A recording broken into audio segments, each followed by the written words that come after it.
Anxiety disorders can affect a person's ability to work, study, and participate in other activities. Anxiety disorders can be distressing and debilitating.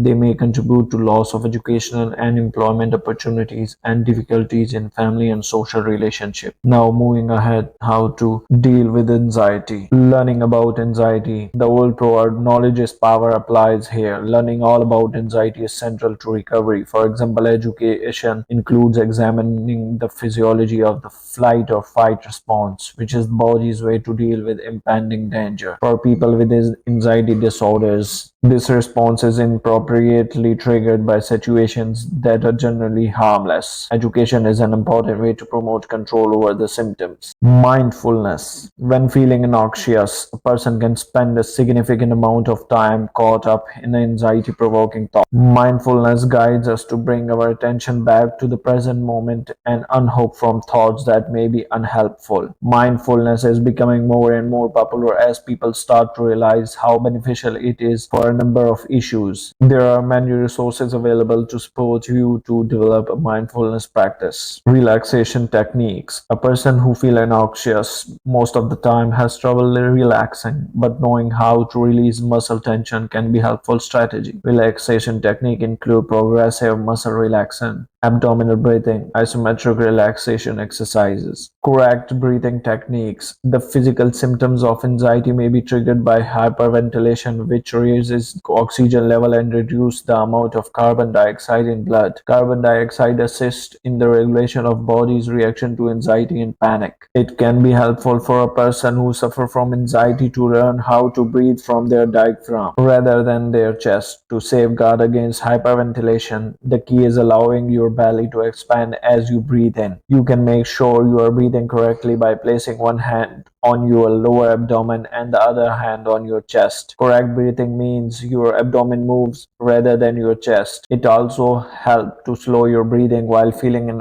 anxious. Cognitive therapy. Cognitive therapy focuses on changing patterns of thinking and beliefs that are associated with and trigger anxiety. For example, a person with social phobia may make their anxiety worse by negative thoughts such as everyone thinks I am boring. The basis of cognitive therapy is that beliefs trigger thoughts, which then trigger feelings and produce behavior. For example, let's say you believe, perhaps unconsciously, that you must be liked by everyone in order to feel worthwhile. If someone turns away from you in mid-conversation, you may think the person hates me, which make you feel anxious. Cognitive therapy strategies include rational self-talk, reality testing, attention training, cognitive challenging, and cognitive restructuring. This includes monitoring your self-talk, challenging unhelpful fears and beliefs, and testing out the reality of negative thoughts. Dietary adjustments. The mineral magnesium helps muscle tissue to relax, and the magnesium deficiency can contribute to anxiety, depression, and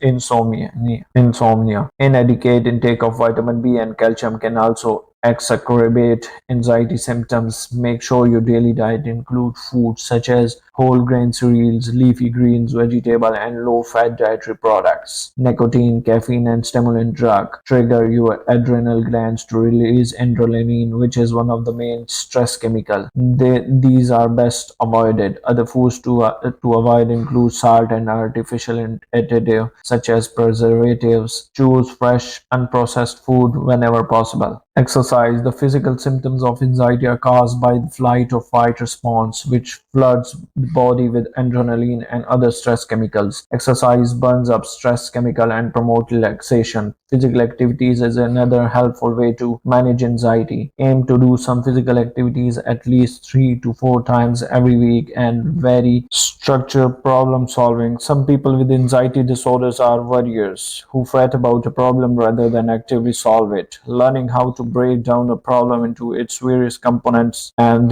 then decide on the course of action is valuable skill that can help manage generalized anxiety and depression. This is known as structured problem solving. Thanks for watching.